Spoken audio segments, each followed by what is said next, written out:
Un invité de marque, à savoir Sa Majesté le roi Hassan II du Maroc.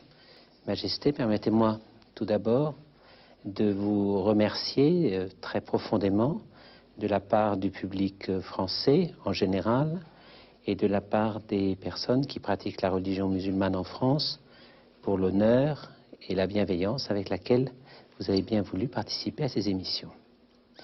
Sire, ma première question relève d'un phénomène qui, moi, me frappe beaucoup. Je trouve qu'en Occident, il y a une très grande méconnaissance du message de l'islam et de la manière dont il est pratiqué. Est-ce que vous pourriez un peu nous dire ce qui, à votre avis, explique cette relative méconnaissance? Tout d'abord, M. Mitterrand, je tenais à vous dire combien, chaque fois que cela m'est possible, de suivre vos émissions, combien je les ai trouvées marquées par la volonté de savoir, de faire savoir, et surtout, et dans cette quête du savoir, une certaine pudeur, qui n'est autre chose que le respect des autres. Et je tenais à vous dire cela. Je vous remercie. Vous remercier de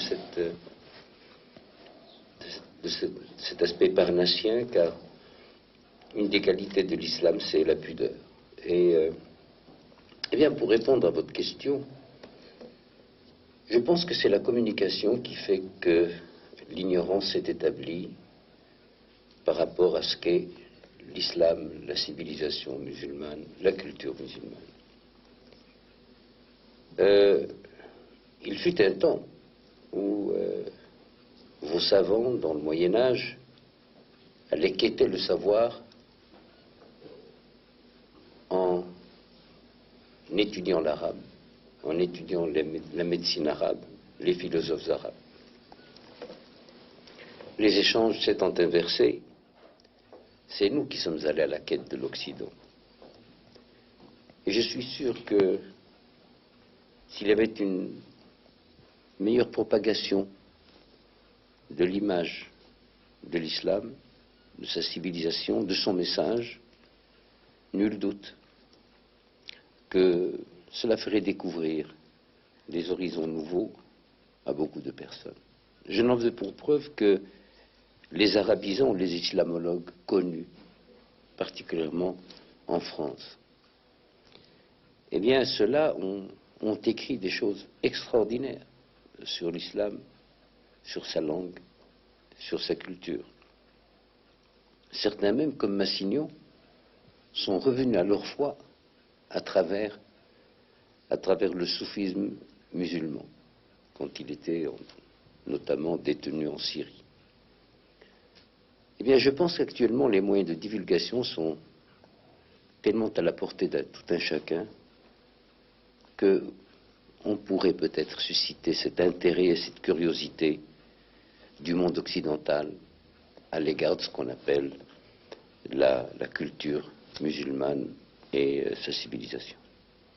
Il y a parmi les préjugés portant sur la religion musulmane, il y a une crainte d'une intolérance de la religion musulmane. Et pourtant, dans le Coran, il y a cette sourate célèbre qui est « Pas de contrainte en religion ».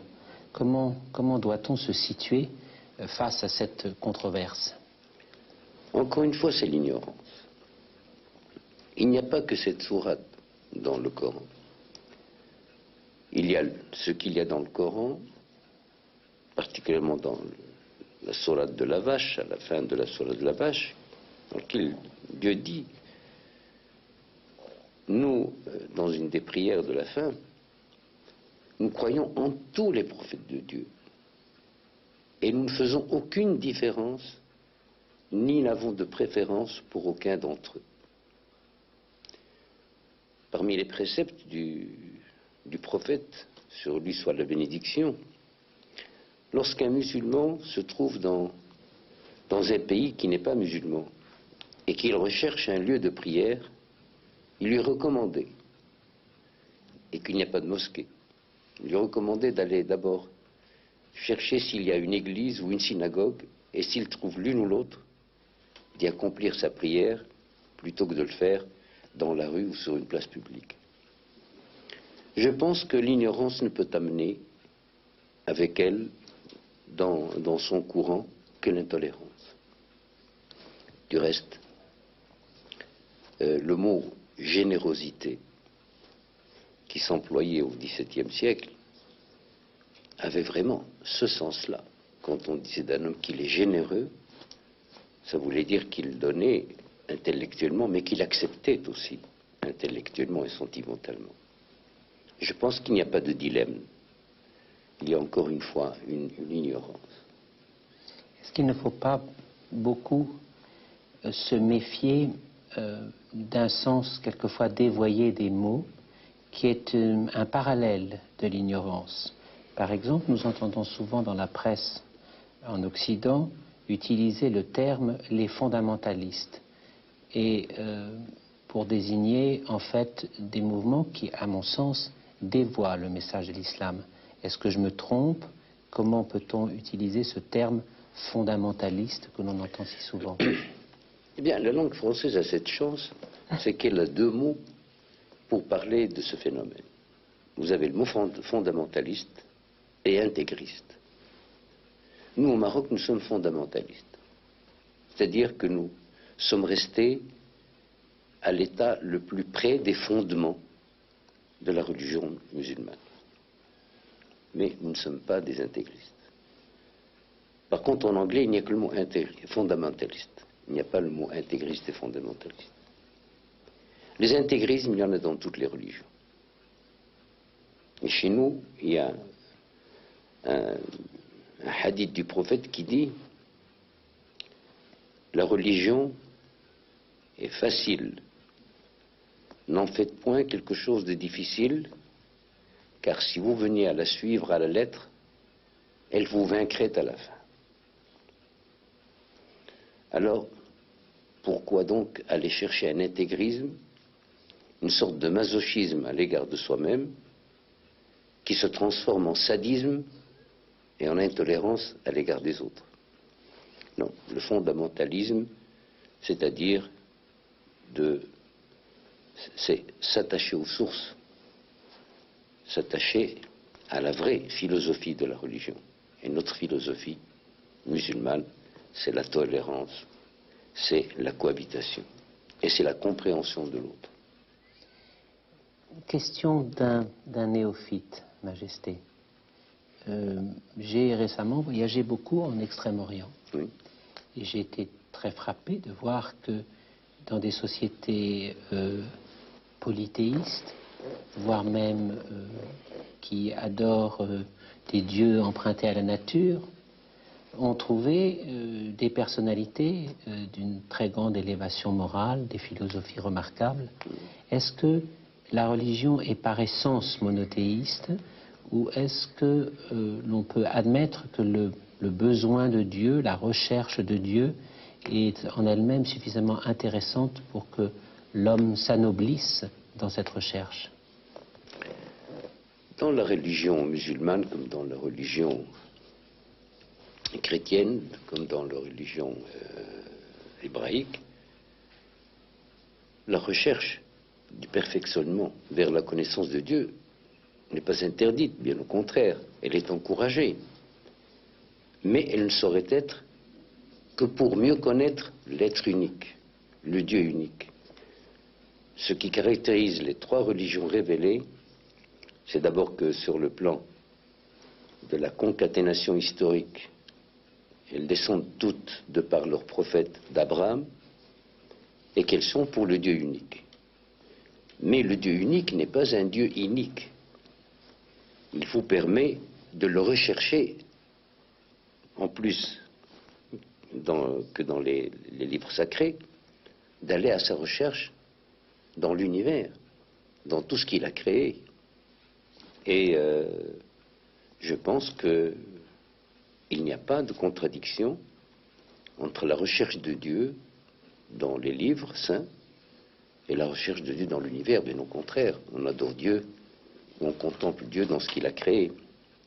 Mais il est certain que aller à sa recherche par des pratiques polythéistes et non monothéiste serait, à mon avis, une hérésie impardonnable de la part de ces trois religions. Bien sûr. Ce matin, à la télévision, je voyais l'abbé Pierre. Et j'étais très frappé par la... Que j'ai connu. Par la qualité. Vous l'avez connu? Je l'ai connu. J'ai connu il y a de cela à peu près 35 ans. Quand il était député... Quand il était député. Et déjà agitateur pour la cause du bien.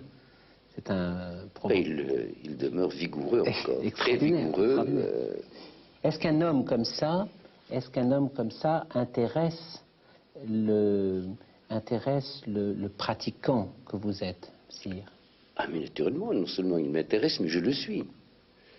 Je le suis dans toutes ses émissions, dans toutes ses actions, car en définitive, qu'est-ce qu'il prêche?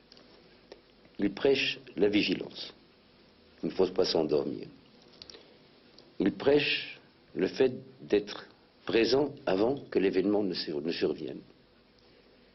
Il prêche la connaissance poussée au maximum des besoins dans lesquels peut se trouver le nécessiteux.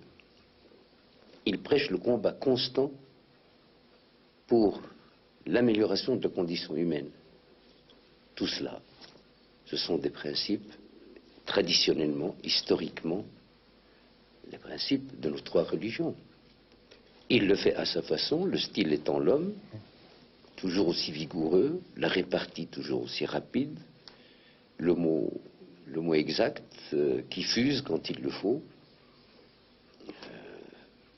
Je dois dire que j'envie l'abbé Pierre, à son âge, d'avoir une telle vigueur. Dans le cadre du dialogue fraternel que vous avez engagé avec les pratiquants d'autres religions, vous avez reçu le pape. Oui. C'est une image très forte pour nous, occidentaux. Est-ce que vous pourriez nous dire encore pour quelle raison vous avez fait cela et comment vous avez mesuré l'impact symbolique de cette image? Parce que dans le Coran, il est dit que Jésus, sur lui soit la bénédiction, est le souffle et le verbe de Dieu. Le pape, représentant en sa personne tous ceux qui sont rattachés à la religion révélée par Jésus.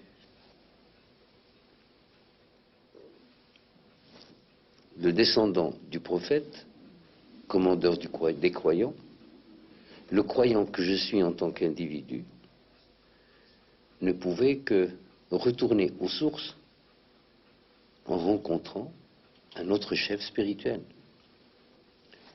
Et ce n'était pas la première fois de ma vie que j'ai rencontré un pape.